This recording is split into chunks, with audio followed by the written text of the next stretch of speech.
You know, I started this process 12 years ago. And you might say, what process is that? Only doing what's healthy. Now, does that mean we're perfect? No. Does that mean we might fall back to certain things? Yeah. But but if it's somebody, if it's a person that keeps trying to pull you into unhealthy whatever, and I'm basically talking about conversations. Because if it's somebody who's unhealthy saying, hey, let's go to the bar, I don't even talk to them anymore. If they're saying stupid stuff, foolish stuff, I don't even talk to them. I'm talking about if they're acting crazy and, knocking on your door drunk, I don't even open the door. I just really call the police. But I started cutting off unhealthy 25, 30 years ago, one at a time. But it's a process, because what you find out is when you get serious about it, because as you get healthy and you start to see the whole pie, wholeness, complete, healthy, heal, and you start cutting certain people out of your life.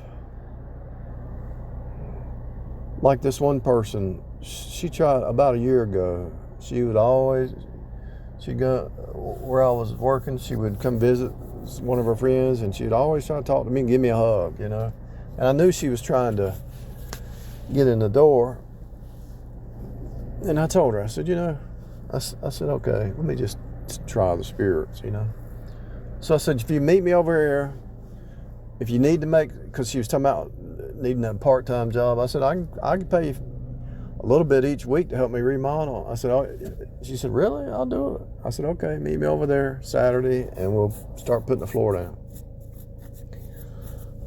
And so I thought, okay, let's see if she's a good worker, and she was. Let's see her character. And as soon as she opened her mouth, she started talking about her past and stuff she was dealing with, and somebody pretty much, some dude she dated pulled her not off the street, but took her off pretty much helped her. And then I guess they started dating for a long time. He got sick, his eyes, because they were partying together and stuff, and that was a red flag right there. Number one, I think he had the disease, wherever your liver disease, the part of their eyes turn yellow, their skin turns yellow. So he helped her get her back right. And as she was talking, she said, I'm too young to take care of somebody that's dying. If he's dying and I got to take care of him, it's not fair. I got a life to live. And I thought, you selfish woman. He pulled you out of the ditch, and now you're going to abandon him. That's why she was looking for somebody else to vampire off of. Man, I told her, I said, I'll work you. But there was no way I was going to be a part of something like that craziness. And Hi, we need to McDonald's. Now this was last year. Maybe it was this year. I think it was it was early this year. This happened this year. She was really trying to get in the door. But she didn't realize. She kind of caught herself when she said that. I said, you can say it. Go ahead and say it. She said, well, yeah, but I know it sounds kind of selfish. Yeah, it sounds selfish, but at least you admit the truth of your heart. It's better to be truthful and lie about it. She was younger than me anyway. It was never going to happen. But anyway, she thought I was her age, but I look a lot younger than her. And so, all right. Hey, what's up? All right, take it easy. She had to face, in that conversation while we were working, I would caulk the flooring and she'd lay it on the floor. She's good. She's nice. Don't get me wrong. She's happy-go-lucky, nice, but deep down she's probably just in survival mode, And when you're in survival mode, you know, you're not healthy. And it takes somebody to see why. If he pulled her up out of the ditch, and she pulled him into drinking, and now he's dying. He's doing good, pulls her up out of the ditch. She gets him to drinking. Now he's got yellow jaundice or whatever they call that stuff, and he's dying. And she wants to abandon him. I thought maybe she was working, trying to make some money to help him out. But I knew she was looking for just the way she would act. I knew I couldn't prove it, but your gut feeling is she's trying to find somebody to move in with or something. And that would never happen either. But my point is, she got pulled up out of the ditch, got this guy to drink with her, party. Now he's dying, and she's abandoning the ship. Now what's that about? That's what I'm talking about, healthy. You got to have healthy boundaries, people. It's ridiculous. I've seen it all. I might talk Bible and focus on the spiritual, but I've lived in this place. I've rubbed shoulders with them my whole life. I've observed, I've watched, and I've seen them they try to pull you into their mess, and I say, get out of my face, get out of my life, get out, and don't let the door hit you in the behind, you know? Seriously. You wouldn't believe what I've been through. Now, it's been easier than a lot of people, don't get me wrong. But the reason it's easier than a lot of people, because I saw the red flags and I said bye. Now, it might be painful to say bye, but you're better off saying bye than being in jail or dead and 6 foot under, you know. If you don't say goodbye, you're going to be either in jail, homeless, 6 foot under, sick, you know. I really think some of them will poison you. And I'm not just talking about the women doing this to men. I'm talking about if it's a saved woman out there, you better be careful where you get tied up with somebody, because you got to try the spirits. Yeah, everybody made mistakes. Everybody came from a rough background. I understand. But I started cutting people off. I'm now like to 2 people now. 2 or 3 people I talk to. I'm talking about cutting everybody off. If I see one inkling of unhealthy, I cut it off. Now, if I see these people serious about getting healthy, that's a different story. If they're introspective, if they're willing to admit they got to work on this or this, I'm there to help them. I'm going to help them. But I'm going to help them with a lot of boundaries, but I will help them. And I'm sure you will too, but you got to keep those boundaries. Just like her. I kept the boundaries. I could tell by her body language and her eyes. She was watching my body language to see if I was gonna say, "Let's go out." That's the way she was talking. Let's go out to eat or something. You know, I knew by her body language. But she was a good worker. You know, I'm not judging anybody, because everybody's been in the survival mode. Not everybody, but most people have been in survival mode at one point in their life. You know? The good thing about loving humanity is I know she's in the flesh mind. I know she's in survival mode. I'm not judging her, and I know the people that they probably hurt her. She probably hurt them, and they probably in bitterness and unforgiveness with each other. But they need each other, and they're fighting against each other instead of them both getting right. I mean, he could go to the hospital and probably get healed if he did the real work, because I saw somebody go through that, but the guy went straight back to drinking. It was crazy. I never really had an addiction at all.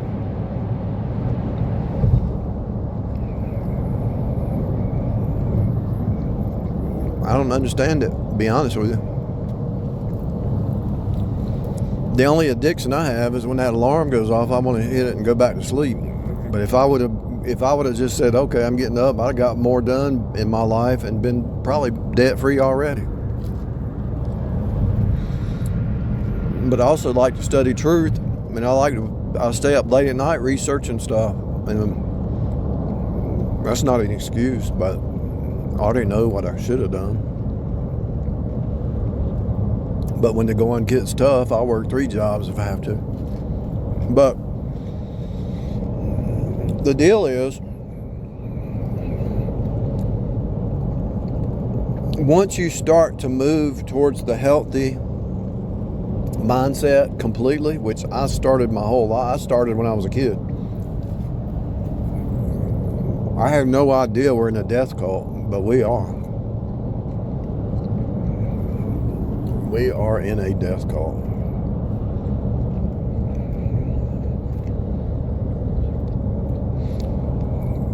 When I started doing rideshare late at night,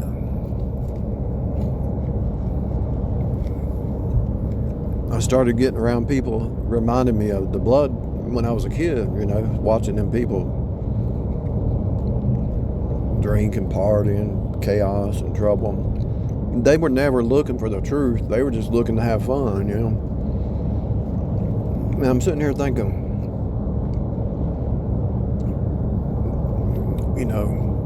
at a point in time,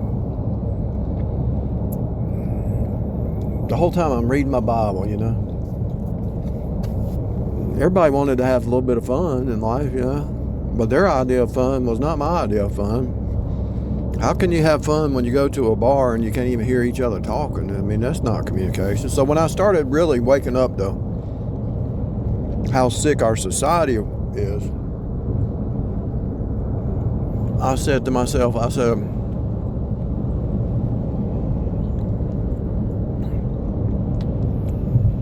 let me go online and see if there's any healthy people online. Because you could even go to a church. I tried that. You go to a church, you make some friends at church or something, and they call you on the phone, and they're talking about the world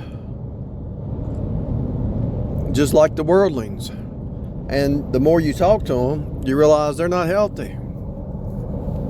And I'm not judging anybody. I'm not judging. I'm just saying each person has their different levels of healthiness, what they can tolerate. And some people are on the spectrum and don't even know it. And my mind, I don't care if somebody calls me and says, oh, there's a storm going to be tonight.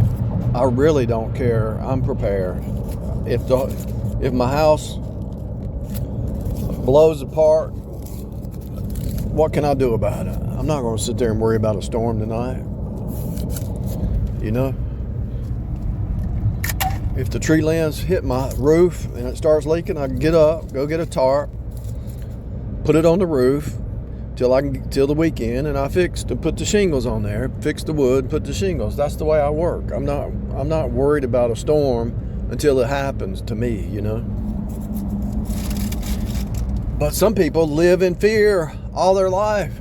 And to me, that's toxic. They're trying to project some kind of fear or some kind of doubt or some kind of past. Somebody would call me and say,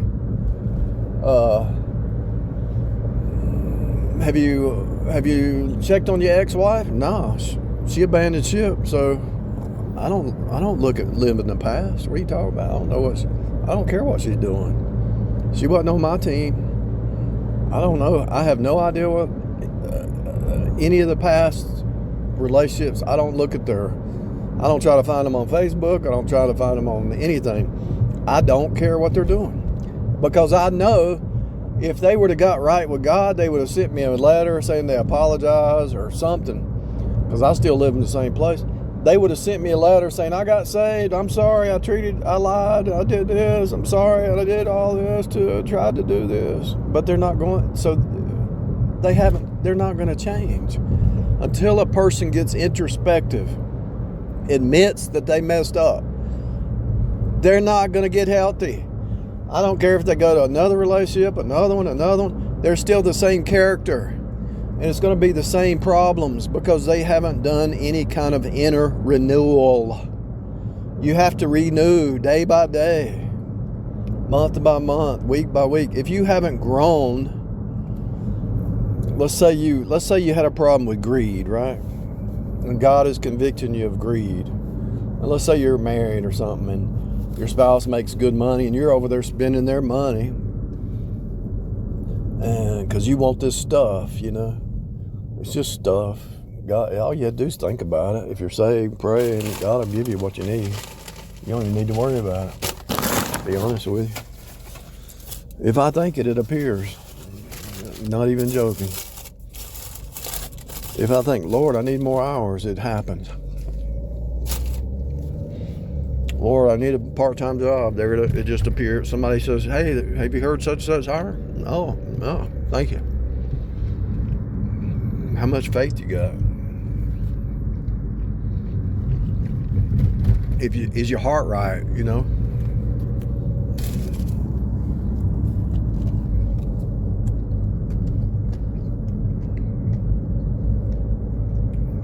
I remember right before rideshare came on the scene,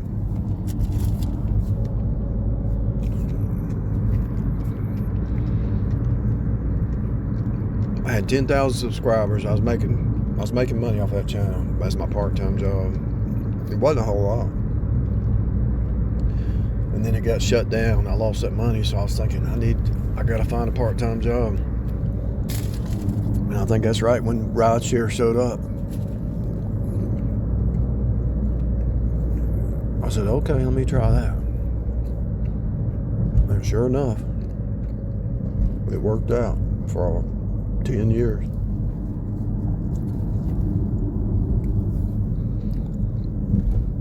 I can't remember the exact timeline, but it always shows up. God will give you what you need, you know? And a lot of times He gives you more than you need. You just have to be diligent how you manage everything.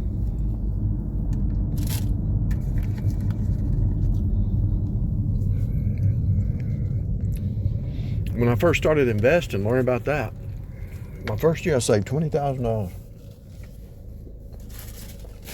My first year.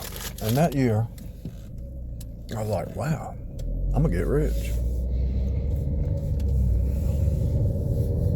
Then I had to spend $5,000 on a remod, and then another $5,000 on a remod, and then I spent $5,000 on some health stuff just to experiment. I spent $5,000 trying to solve a health issue when I didn't really need to spend it, but I had it, and I was going through it. Just your health is your wealth, right? Come to find out, it was something simple. It was related to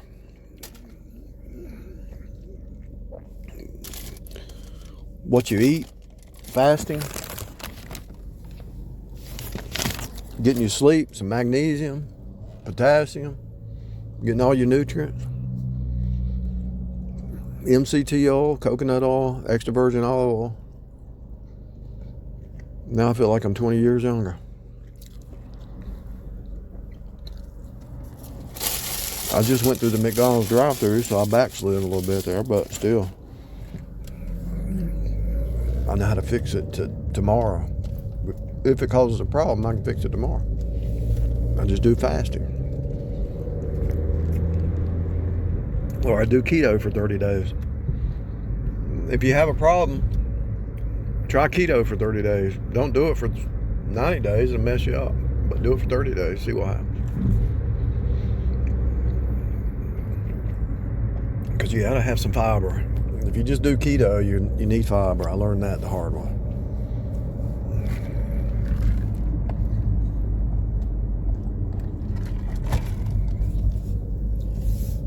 You could do this. If you really need to get rid of some stuff that build up in your system, you could do this. You could do keto for 90 days and make sure you take magnesium, potassium, and all that stuff, and maybe take a spoon of fiber or something once a day or something.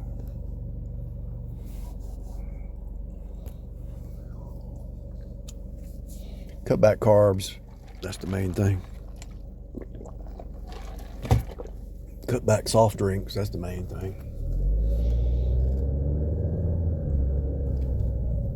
Ride a bike. Get you a bike. Ride around the block. Start jogging. Start walking. Doing some push-ups.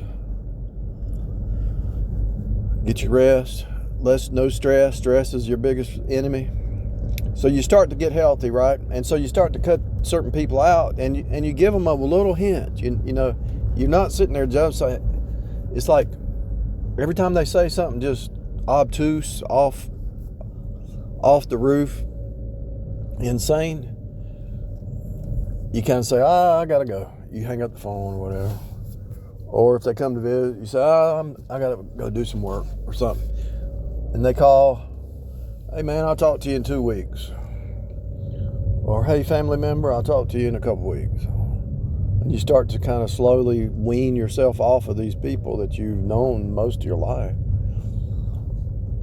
And as you start to wean yourself off of these people one by one, and you might even get down to where there's nobody. And then when you get to that point, you really start to see the game, and you really start to get healthy. Because all you got is God, His Word, and yourself, and you have to be introspective. So when you really get to that point in life, then you start rebuilding one person at a time that's healthy. If they want to talk to you, if you want to talk to them. But you get to a point where you don't really need to talk to anybody. So especially if you work around people. Because you've already heard every conversation there's ever been. Unless it's digging deep, diving deep into the Word or into the Codex, put it that way.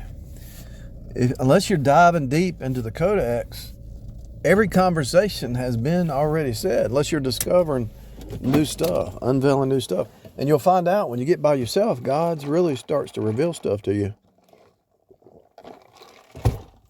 that even preachers hadn't heard of. And I can understand it. Let's say there's a pastor and he's got a congregation, he's got a wife and kids. When does he have time for himself? When does he have time to download deep spiritual truth that's being revealed all the time? Because it's a revelation of Jesus, right? It's progressive revelation every day. And if you're in progressive revelation every day, but you got so much noise, you'll never hear it. You'll never hear it. Because you got too much drama. Too much drama.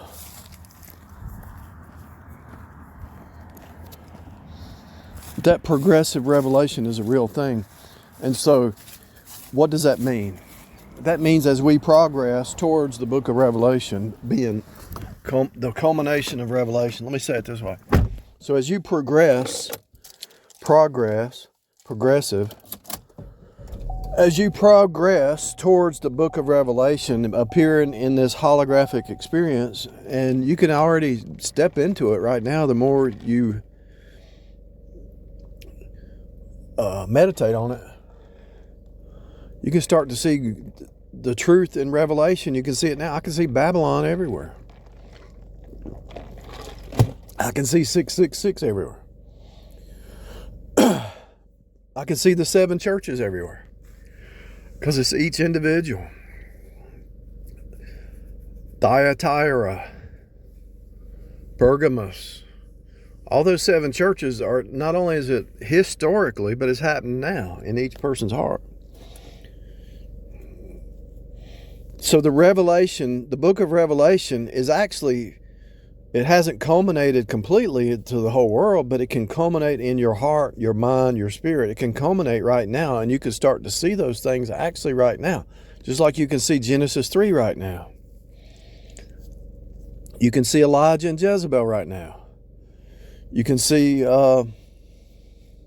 Pythia in Greek. They had that goddess, a prophetess who thought she was a goddess, maybe, I don't know. But you can see that right now. You can see the past right now, and you can see the future.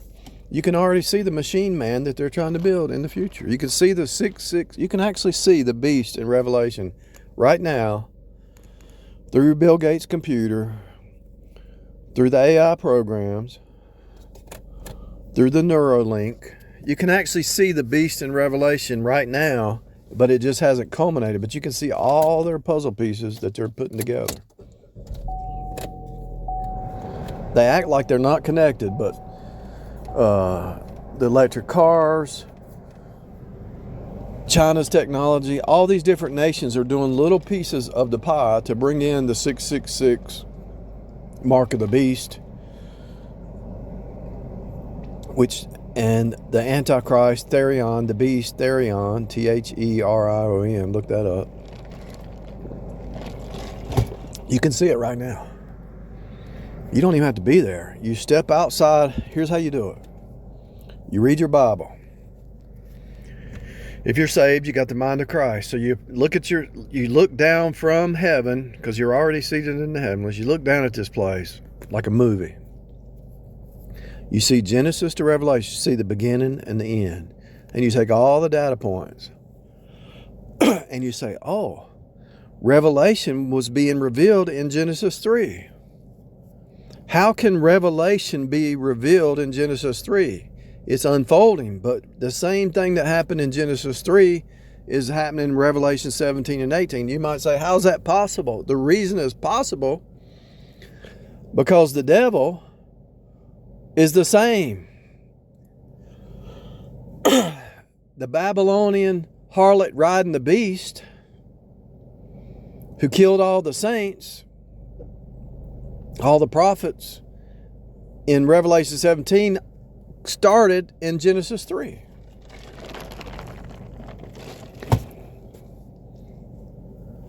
The devil wants to usurp God. Eve wanted to usurp Adam. She was a piece cut off from Adam. She wanted to take authority over Adam. That's the Jezebel spirit that you see in Proverbs 5, Proverbs 7, Proverbs 9, Revelation 17, Revelation 18. You see it in Kings, where you had Jezebel and Elijah. You see it from Genesis to Revelation. That same Babylonian spirit that you see, the harlot riding the beast in Revelation 17 and 18, you see it through Scripture from Genesis to Revelation. It's all happening now. It just hasn't culminated in your holographic experience. And when I say that, I mean your holographic story. Hologram means story, complete story. It's written. So this holographic storyline has already been completed. You know the beginning and the end.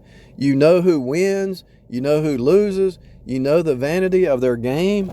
You know their defeated foes. You know Wally Code, he never catches Roadrunner, even though every once in a while they cut somebody's head off. But you see the church is the one resisting the 666, the rapture of the church, and then you see people get their heads cut off. But you also see the 144,000 and the two witnesses. They can't cut their head off until God releases that. And then the two witnesses lay in the street for 3 days, and then they rise up, get caught up to heaven. You already know what the UFO thing's about. You know that it's a psyop to get you to believe that you're being invaded. It's trying to get the hive mind to think when Jesus comes back and pulls the church out of this place to make them, oh, the aliens came and took the evil people. Now that the Christians are gone, peace, peace, peace. But then sudden destruction. All the Christians, all the born-again Christians, they got caught up by the aliens. That means they were the evil ones. Now the whole world can be happy and rejoice. And we can have peace finally, because all the Christians that said we're all sinners, they're gone. Now we can all just be one big happy family. You can actually see that now. You can see the Democratic Party trying to do that now.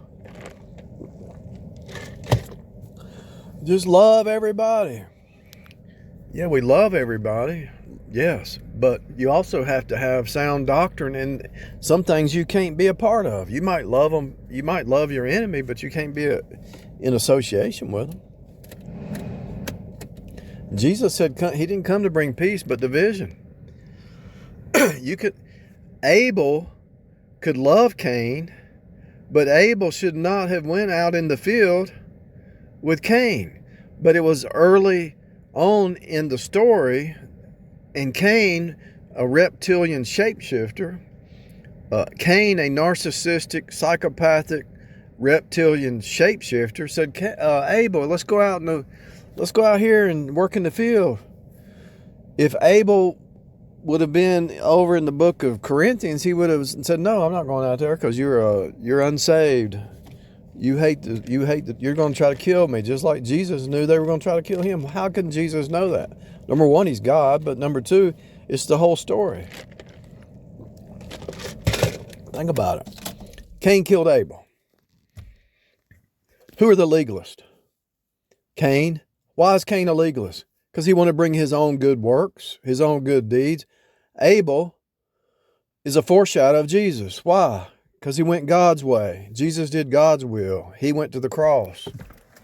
Sacrifice. What did Abel do? Sacrifice his sheep or his goat or whatever. But Cain wanted to bring his own good works. So who are the Pharisees? The offspring of Cain.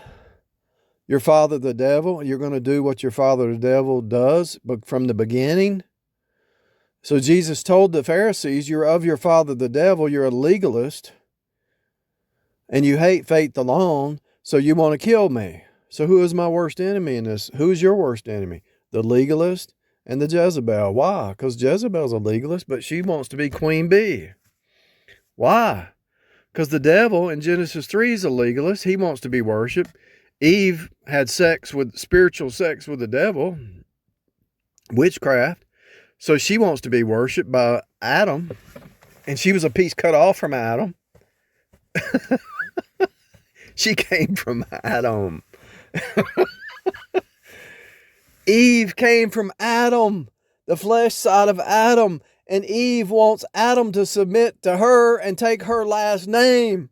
That ain't going to happen in a born again. Because then something in your spirit says, wait a minute. Eve is from the side of Adam. The man's the head of the house. Oh, 1 Corinthians 11. Oh, 1 Corinthians 11 lines up with Genesis 3. Oh, the woman was made for the man, not the man for the woman. Oh. But nevertheless, you shall be saved through childbearing. Oh. God used her, the flesh side of Adam, to make some babies. So we can have some sons of God being born again down here. And then he's going to deliver the whole earth back up to him. Oh. Eve represents the machine to birth in new creatures. Oh, but she can get saved too. If she would repent.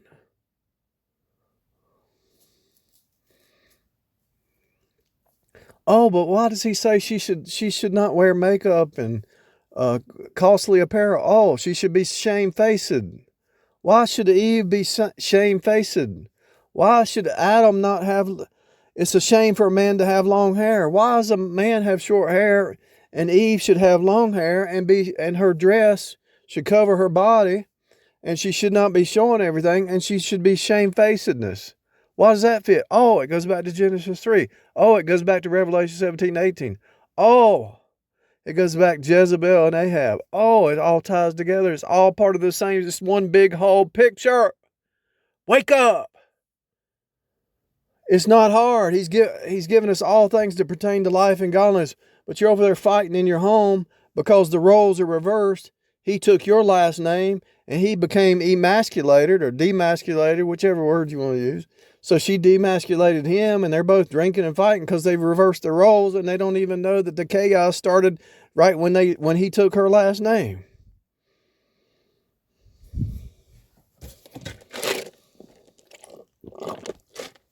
If there's any man out there listening to me and a woman, let's say her family's got a lot of money, and she says, will you take my last name? Just say, hell no. I never curse. Say, heck no. I'm gone.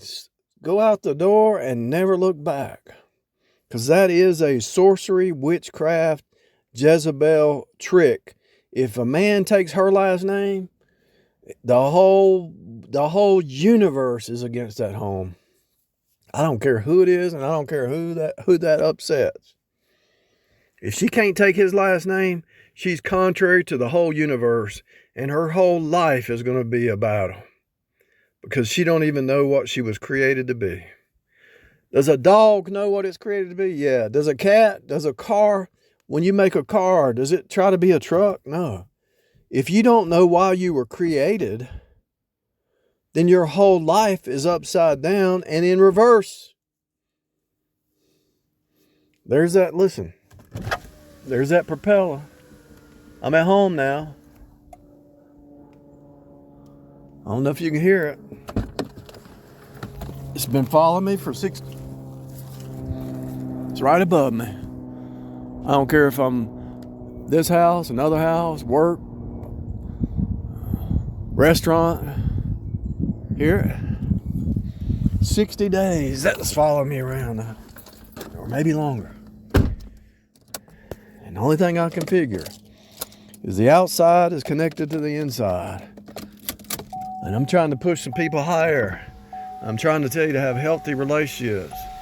And if there's some woman out there that wants you to take her last night, you better run as fast as you can and never look back, because she probably won't ever change. Seriously.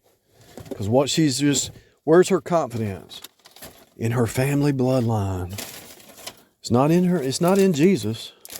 Her confidence is in her looks or her family bloodline, her name, her image, her outward show. I already know how she thinks. I already know she's a legalist. I already know that she's going to have a honey-do list to keep you busy. And if you say, hey, I'm going to read my Bible this weekend, she's going to be slamming the doors and trying to mess up your sleep and pouting and manipulating. And say, I need attention. Well, go to your mama's. I'm studying the Bible. Why don't she sit down and study the Bible with you? Because that's not her motive. She don't want to know the truth. It's all about fun. Fun, fun, fun, fun, fun. Me, me, me, me, me.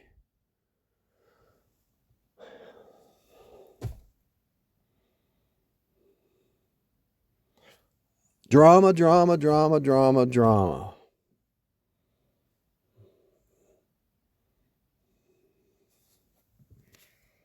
There's no new game. There's no new thought. There's no new conversation. If you've done the real meditation, there's nothing new, people. And so, what is this daily repeat routine that we're in? It's to bring you into upright state, steady state, stable, upright.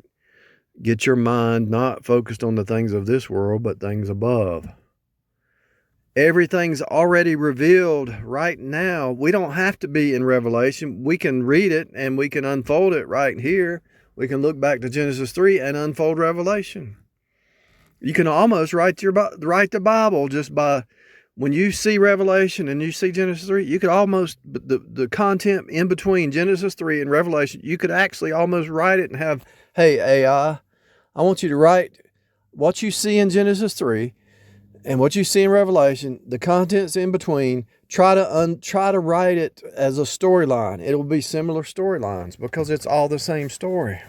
It's just different characters and different ages, but it's the same story of Genesis 3 and the same story in Revelation. And you see Jesus in Revelation 1.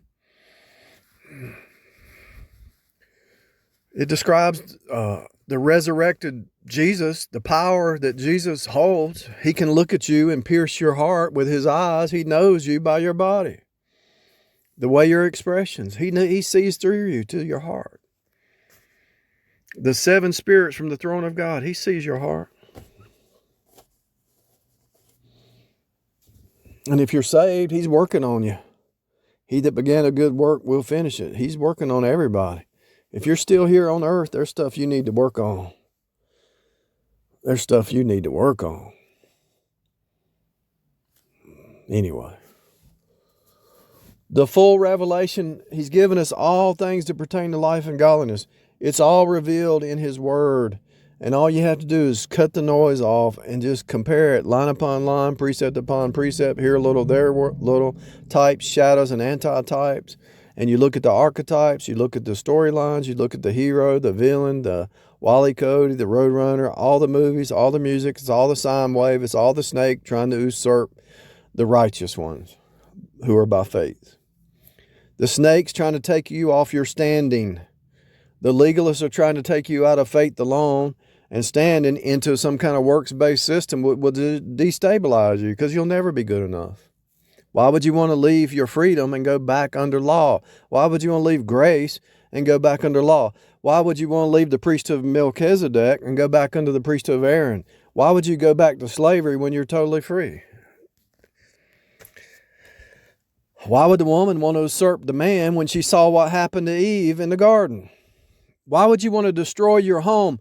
You saw what happened to Eve in the garden. Why do you want to usurp the saved man in your house because you don't think he's doing it right? Genesis 3, Revelation 17 and 18. You saw how it destroyed so many things in all of history. Why would you want to do it in your own home? Because your mama did it or your grandmother did it. Or why don't you want to change the dynamics? I can put $1,000 right now and know this X and this X is probably drinking themselves to the grave because they have cognitive dissonance. They're not willing to face their sin, and they're not willing to face the fact that Genesis 3 was telling them how to live in their home, and they can go to this man or this man or this man, and they got all this stuff that they're guilty of and they're not faced and they haven't repented, so they got to drink themselves to death because they're so guilty of all the evil they did. But they'll put on that outward show like they didn't do nothing and try to project it onto the other person. I know. I wouldn't be, and it even talks about it in the Bible. They get old and their mind becomes, they're like little silly, their minds just goes into more silliness and silliness and silliness. And men come in to steal all the money that they got. These men that come over, and because the woman's so silly, some guy comes in and wines and dines, and he ends up moving in and stealing all her stuff, and she ends up worse off. And if she'd have just stayed and done right from the get-go, everything would be fine. But they think they're smarter than God. They think they're smarter than Genesis 3. They think they're smarter than Revelation 17, 18. It's all right there. Let the younger women marry, bear children, guide the house. Give none occasion of the devil to speak reproachfully, for some have run from house to house, speaking things they ought not. They've already turned aside unto Satan and destroying their own house. Nothing new, people. You can see it you can actually see it. Look at the social media. My mom did it. My grandmother did it. How'd that work out for them? It didn't. And the women can say it about the men. They go out and drink and party and chase skirts, and they destroy their family. I understand both sides. I see it. I've seen it before it even appeared. I took the red pill a long time ago, before it was a thing. And everybody called me crazy. I said, wives, submit to your husband. And the preachers and the people in church, the fundamental churches said, wait a minute, you can't say that. That's what the Bible says. Why are you submitting to your mama or your pastor or your daddy? You got married. You got a husband. Submit to him.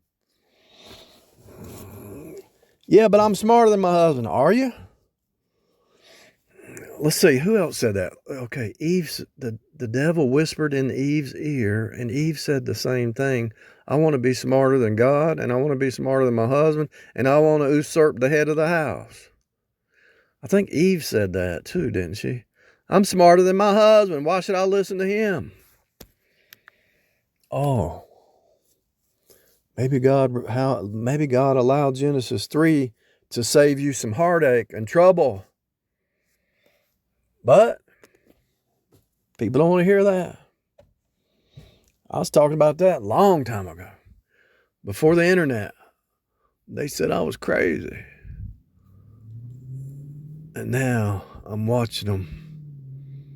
They're in the same house and they hate each other. And they're bitter against each other. And half the people don't stay married. And I've actually seen 70-year-olds saying, I've seen a 70-year-old, 80-year-old woman say, I'm divorcing my husband. Why is she filing for divorce after all them years? She said that, but she ain't gonna do it. She ain't following through with that. Well, she said it. What would be the purpose? Still don't want to submit.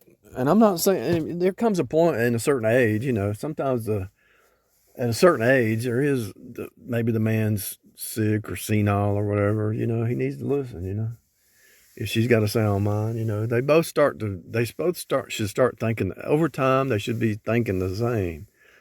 Acting the same, thinking the same, on the same page. That's what it should be. Because if the two become one and the man's in the Word, she's in the Word, they should get the mind of Christ together and grow together and become more one over time, but they end up fighting because they're not in the Word. They're going their own path. I started out talking about how you need to cut some of these unhealthy people out of your life. And I got sidetracked, so I'm sorry. But think about everything I've just said. Genesis 3 told you how to live in your own home, but nobody wants to hear it. It's telling you in Ephesians 5. It's telling you in Colossians 4 or 5, or 3 or 4, somewhere in there. It's telling you in Colossians, Ephesians, Romans. It's telling you throughout from Genesis. It's showing you object lessons in Revelation 17 to 18. The harlot riding the beast. When you see a woman running from man to man to man, she's got a cup in her hand and it's blood. And she's using one man against the other, trying to make one man hate the other, and that man's going to go over there and shoot that guy. Or stab that guy. And it's her holding that cup, that blood. And that man gets jealous and he goes over there and he shoots that guy. And where's the common denominator with those three guys? It's her. So Revelation 17 and 18 is happening now. Proverbs 3, 5, and 7, chapters 3, 5, 7, and 9 is happening now. Proverbs 5, 7, and 9 is happening now. Revelation 17, 18 is happening now. Genesis 3 is happening now. It just repeats. Get healthy first before you ever get involved in anything serious.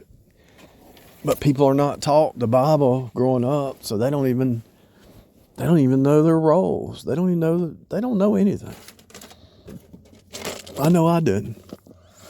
It took a lot of hard work to rightly divide that word, but I knew certain things. Even though I didn't know the word, I knew certain things just didn't line up in my spirit, when I growing up and you hear somebody, well, you hear your aunt or somebody say, well, he took her last name.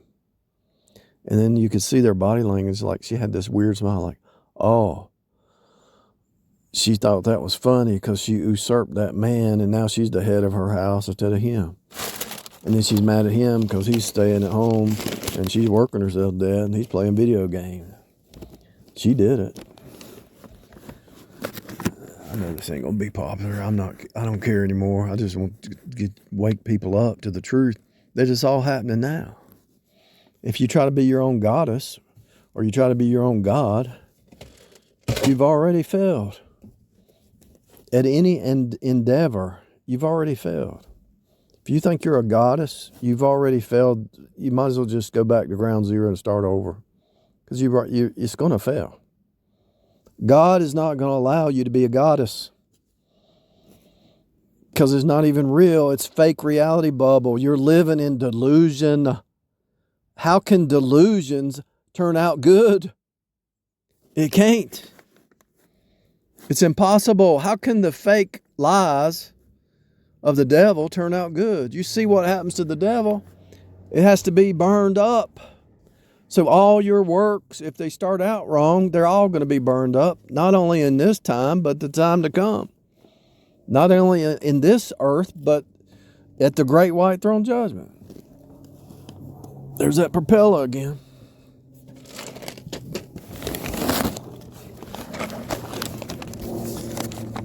No, that's a jet, sorry. But anyway, if you really listen to this 2 or 3 times, especially the part about Revelation and Genesis 3 are saying the same thing.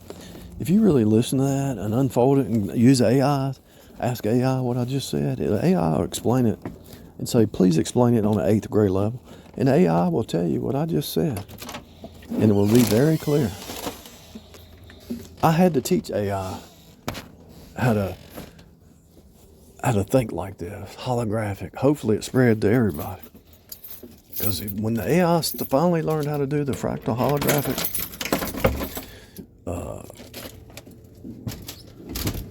teaching that I taught it how to think that way, it started rightly dividing the word more clearly, more and more and more. And then you tell it, hey, teach on the 8th grade level. Then it explains it better than any preacher I ever listened to, you know. So use the tools that God has given us, even as we approach the end days. Use the tools. Use those tools to think right, to renew your mind, to get a new way of thinking, you know.